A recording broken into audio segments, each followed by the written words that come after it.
Voilà. Alors bonjour tout le monde, merci pour l'invitation et puis pour l'organisation de cette présentation. Donc, je vais tâcher d'être le plus rapide possible, exactement comme on a réalisé notre projet d'Amazon. Donc, en quelques mots, VNV, donc c'est une entreprise qui est spécialisée dans le monde de l'informatique. On a trois grands axes de travail. Donc, le premier étant le développement de logiciels, le développement web, e-commerce, enfin tout ce qui touche au web et au développement. L'IT, donc là, ce sera plutôt les aspects liés au soutien, au matériel, réseau, au stockage, etc. Et globalement, notre troisième domaine, c'est toutes les technologies de l'information, donc tout ce qui va se passer en data center, en connexion, en partage de connectivité et tout ce qui va permettre, encore une fois, de supporter tout ce qui se passe aujourd'hui, notamment au niveau du cloud et de ces technologies. Donc, je reviens sur le projet d'Amazon. Donc un petit historique rapide. Donc l'origine de ce projet, ben, c'est la crise du Covid, où on a réfléchi un petit peu, on s'est dit, mais en tant que nous, entreprise du secteur de l'informatique, comment on peut apporter notre pierre à l'édifice, comment on peut essayer de donner un petit coup de main à ce qui se passe au niveau du commerce local. Alors bon voilà, on n'a pas 12 000, je dirais, cartes dans notre manche. La plus simple pour nous, c'était de proposer une solution numérique. Et puis on s'est dit, bah, tiens, comment on peut donner aux petits commerces, au commerce local, l'occasion de se retrouver encore avec leurs clients malgré qu'ils doivent fermer. Ensuite, il y avait la question de la temporalité, donc comment on met en place une solution en quelques jours, puisqu'il s'agissait de réagir très très très vite. Et puis, bah, le troisième point, c'était de se dire, bah, de quelle manière on peut présenter notre projet, puisque bah, le e-commerce, c'est pas quelque chose de nouveau, la plupart des gens le connaissent depuis très longtemps, mais quelle solution pourrait permettre une adoption rapide du modèle? Donc, on s'est mis un peu autour de la table, on a réfléchi ensemble, et puis voilà, notre idée c'était de dire bah, comment on peut concevoir une solution globale, donc qui s'adresse autant aux commerçants qu'aux clients, grand public, tout en gardant le modèle le plus simple et le plus accessible possible, puisqu'il s'agissait d'aller très vite. Et on a travaillé sur quatre axes principaux. Donc, le premier, c'était ce qu'on a d'une fiche produit limitée. Donc, l'idée, c'était de dire, bon, on va à l'essentiel. On a un prix, une description, un titre, une image. On va pas s'amuser à faire des descriptions qui vont trop, trop loin parce que ça prendrait trop de temps. La notion de panier multi-commerçant, parce qu'on s'est dit, bah là, dans une expérience d'achat, ce qu'on aimerait faire, c'est pouvoir faire le tour de tous les commerces qu'on a l'habitude de voir, pas devoir faire une commande pour chaque commerce indépendamment. Le troisième, c'était une navigation simple. Donc là, toujours essayer d'aller à l'essentiel pour permettre une acquisition ultra rapide.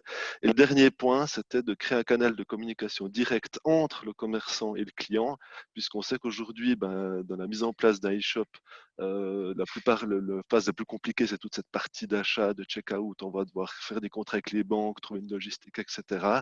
Et pour ça, nous, on l'a remplacé simplement par un contact direct entre le commerçant et le client.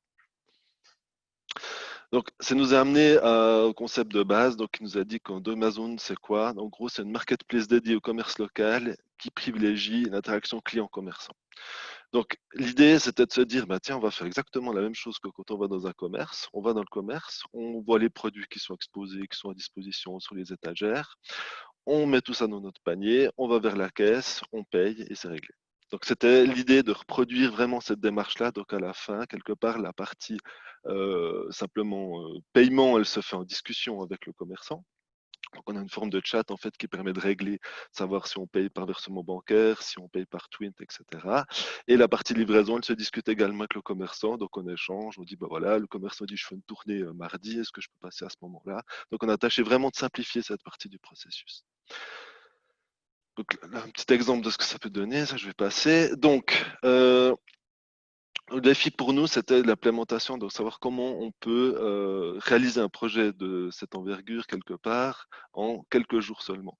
On a utilisé la méthode du design sprint, donc ça c'est une méthode assez récente qui s'inspire des méthodes agiles, notamment dans Scrum.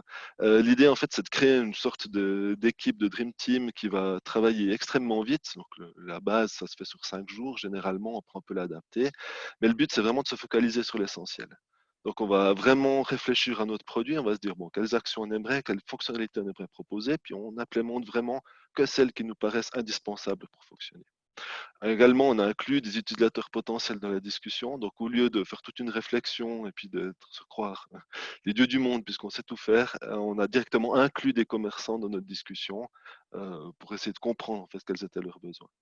Ensuite, bah, c'est ce que j'appelle le direct to market, qui est vraiment pour moi un point essentiel aujourd'hui dans ce genre de produit, c'est qu'on doit être capable d'aller tout de suite sur le marché. On ne doit pas pouvoir attendre des mois et des mois avant de finaliser un produit.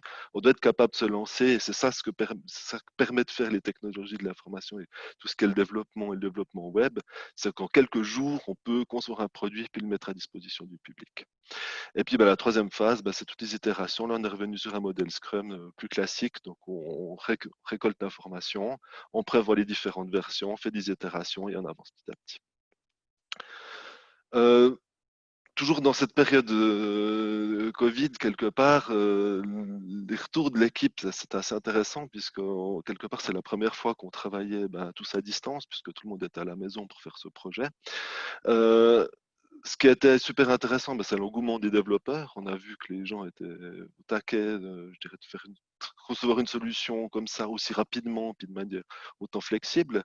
Également, ils ont une grande réactivité. Donc, dès le moment où on posait des questions, qu'on proposait des challenges, on voyait que ça s'émulsionnait. Euh, pour eux, c'était aussi une possibilité d'agir pendant cette période, puisque quelque part, en tant que tout un chacun, si on peut participer aussi à un effort collectif, à mon avis, ça donne un peu de carburant dans l'histoire. Et puis, aussi garder confiance en son métier et son rôle, c'est de se dire, voilà, même en cas de crise, de période un peu plus compliquée, je continue à participer à l'effort collectif et je joue un rôle dans tout ça. Au niveau de l'adoption, donc la plateforme, elle a eu à peu près un peu plus de 400 utilisateurs, un peu plus d'une centaine de commerçants. Elle a généré 150 commandes en 4 semaines, ce qui n'est pas incroyable, mais ce qui est des retours plutôt intéressants dans ce genre de situation, puis par rapport à la rapidité d'exécution. Les gens nous remontent que la plateforme est très conviviale. D'autres ont découvert des nouveaux commerçants, des nouveaux produits. Donc, ils ont découvert des commerçants qui étaient à 2 pas de chez eux au travers de cette plateforme. Ils ont également beaucoup apprécié la communication, donc commerçant-client, donc le fait de pouvoir finaliser sa commande, donc d'être dans un environnement où on a tous les outils pour suivre sa commande, pour contrôler ce qui se passe, avoir les totaux, etc.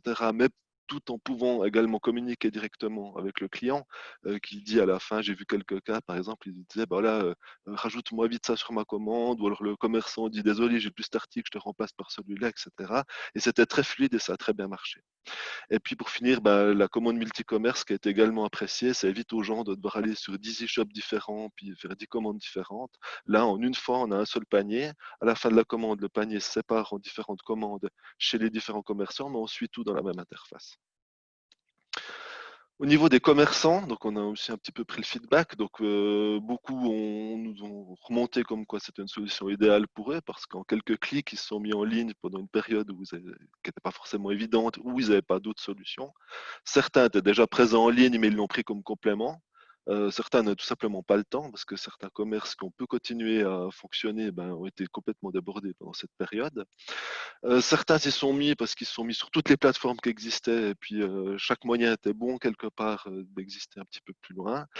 Et le principal regret qu'on a, c'est que certains n'ont pas fait le suivi, c'est-à-dire qu'ils ils se sont mis sur la plateforme, ils ont fait vivre leur commerce, mais ils n'ont pas donné de suivi ni aux commandes ni aux interactions qu'ils ont eues.